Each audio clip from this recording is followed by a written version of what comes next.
In waking life, we think of falling as something where we've failed to do something or we've lost control. And in dreams, what we often try to do is compensate for what is happening in waking life and understand it. Hi there, I'm Ian Wallace. I'm a psychologist and a dream expert. And to mark the release of Little Nightmares 2, I'm going to be explaining what some of the common dreams mean. So when we dream of dying, it's not literally about dying. What dying and death symbolizes in a dream is the end of something and the start of a new beginning. So it's about letting go of a past that no longer serves us, so we have the resources to step into a new opportunity and make a new start. People used to think that dreams happen to them, but the reality is that we happen to the dream and we create everything in the dream. So it's not like we're lying there every night like some sort of psychic receiver tuning into messages from the gods that are telling us our fortune or our future. The reality is we've realized in the death and dying dream that there's something that we can move on from.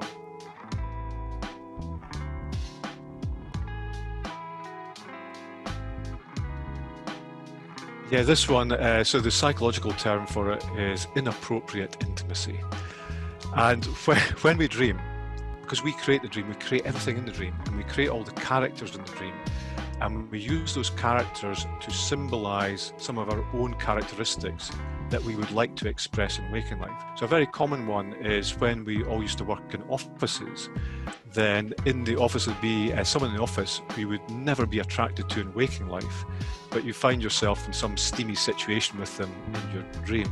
And what we're doing is we're using the characteristic quality we associate with that person as a realization that we can embrace that quality ourselves. So it's nothing sexual. It's usually something like confidence. You know, like someone who's really bossy in the office is really assertive and really confident. And it means in waking life that we've got the opportunity to assert ourselves in a situation and open up an opportunity.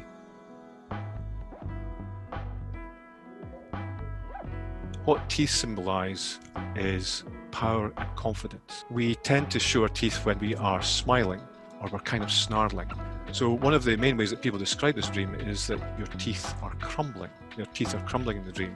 And that suggests in waking life their confidence is crumbling. So the action from that dream, the teeth dream, is even though you don't feel confident inside, you may feel a bit wobbly, you have to kind of fake it till you make it.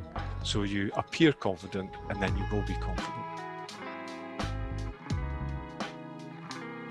When we put on our clothes, we try and present a particular self-image. So that's why I'm in a nice crisp shirt, because I'm a psychologist. I'm not here in a t-shirt and a hoodie. And when we don't have our clothes on, we feel very, very vulnerable. So this dream is all about a situation in waking life where we feel a bit vulnerable and exposed. And it very often happens when we go into a new situation. So maybe a new job or a new relationship. If you have that naked in public dream, it doesn't mean you should become a nudist and become a naked rambler and go marching about the countryside. What it means is sometimes you have to be a little more open about yourself and maybe show that vulnerable side. Very often, people will sidle up to me when we have the opportunity to have social situations, say, oh, I have this really weird dream, Ian, and I'm really embarrassed to speak about it, and I'm sure no one else has it. And I'll say, is it the toilet dream? And they go, oh, how do you know that? You must be psychic. Toilet dream, again, working with language. We have this phrase, needing the toilet. We use the toilet dream when we feel that we're looking after the needs of other people in their waking life rather than our own needs. And we don't have any boundaries. So very often the toilet dream, you can't find the toilet, or when you do, it's got no walls or the door's broken, and it's just really horrible. So this dream is all about putting up some little personal boundaries so you can look after your own needs in waking life.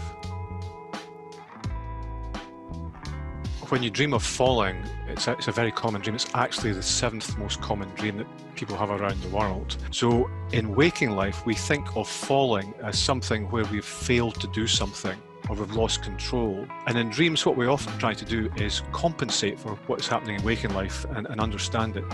So when we dream of falling, we are thinking about a situation in waking life where we are holding on too tightly to something. And the reason that we're holding on too tightly is we feel we will lose control of it. So the action from the falling dream, because a dream is just a dream until you put it into action, is to loosen your grip on a situation that you're trying to too tightly control and just let everything fall into place quite naturally. It's that idea of falling into place and guiding and influencing rather than trying to micromanage everything